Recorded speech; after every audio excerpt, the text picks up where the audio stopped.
ناظرین، صرف دو چیزوں کا 3 دن تک متواتر استعمال کر کے آپ اپنے گردوں کو، جگر اور مثانہ کو مکمل طور پہ صاف کر سکتے ہیں، ڈیٹاکس کر کے انہیں بالکل صحت مند اور تندرست رکھ سکتے ہیں، اور ان میں پیدا ہونے والی خطرناک بیماریوں سے خود کو ہمیشہ محفوظ رکھ سکتے ہیں۔ آج کل زیادہ مصنوعی، مضر صحت اور کیمیکل بھری خوراک کھانے کی وجہ سے تقریباً ہمارے تمام بدن میں زہریلے ٹاکسنز جمع ہونے لگتے ہیں اور خاص طور پہ ہمارے جگر یا گردوں کو بری طرح سے زہر آلود کر دیتے ہیں۔ یہی وجہ ہے کہ آج کل لیور اور کڈنی سے متعلق امراض میں بڑی تیزی سے اضافہ ہو رہا ہے، لہٰذا ہیپاٹائٹس، جگر کی سوزش اور ورم، فیٹی لیور اور گردہ مثانہ یا پتے کی پتھری جیسے امراض اور یورک ایسڈ کی زیادتی جیسا مسئلہ بہت زیادہ عام ہو چکا ہے۔ چنانچہ آج کے دور میں ہمیں ایسی غذاؤں کو اپنی روزمرہ کی ڈائٹ میں شامل کرنے کی سخت ضرورت ہے، اور ساتھ ہی ایسے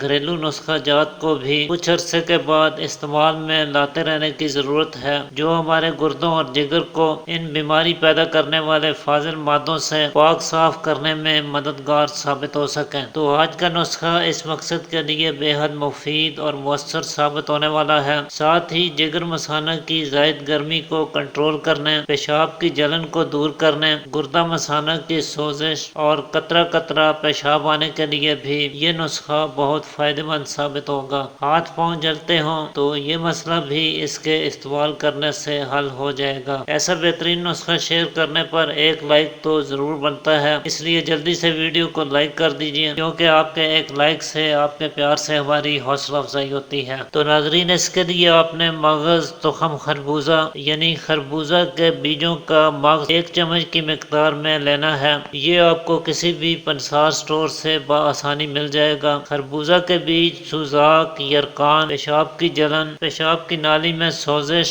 جگر مثانہ کی گرمی اور گردوں کے انفیکشن کو دور کرنے کے لیے بہت ہی کمال کے فوائد رکھتے ہیں۔ دوسری چیز، آپ نے سونف لینی ہے۔ سونف بھی جلندار امراض کے لیے بہترین دوا ہے، جگر کی گرمی کو کم کرتی ہے، پیشاب کھل کر لاتی ہے، پیشاب کی جلن کا خاتمہ کرتی ہے، سینے کی جلن یا معدہ کی جلن اس کے استعمال کرنے سے دور ہو جاتی ہے، اور آنکھوں کی روشنی میں اضافہ کرنے کے لیے بہت ہی بے مثال چیز ہے۔ چنانچہ 1 چمچ خربوزہ کے بیجوں کا مغز اور 1 چمچ سونف لے کر 1 گلاس پانی میں اچھی طرح سے گرائنڈ کر کے اسے فلٹر کر لیں اور کوزہ مصری سے میٹھا کر کے نوش فرمائیں۔ صبح و شام دن میں 2 مرتبہ خالی پیٹ استعمال کریں۔ اگر آپ کوزہ مصری کی بجائے اسے شربت بزوری سے میٹھا کر کے استعمال کریں تو یہ آپ کو اور بھی زیادہ بہتر رزلٹ دے سکتا ہے۔ اس کے 3 دن کے استعمال سے ہی انشاءاللہ جگر مثانہ کی گرمی، گردوں کی سوزش، پیشاب کی نالی میں انفیکشن، سوزش، ورم یا پیشاب جل کر آنا، ہاتھوں پیروں کی جلن اور جگر و گردوں کی صفائی میں آپ کو بہترین نتائج دیکھنے کو ملیں گے۔ تو آج کے لیے اتنا ہی ناظرین، امید کرتا ہوں آج کی ویڈیو آپ کے لیے مفید ثابت ہوگی۔ اسی کے ساتھ اجازت چاہتا ہوں، اللہ حافظ۔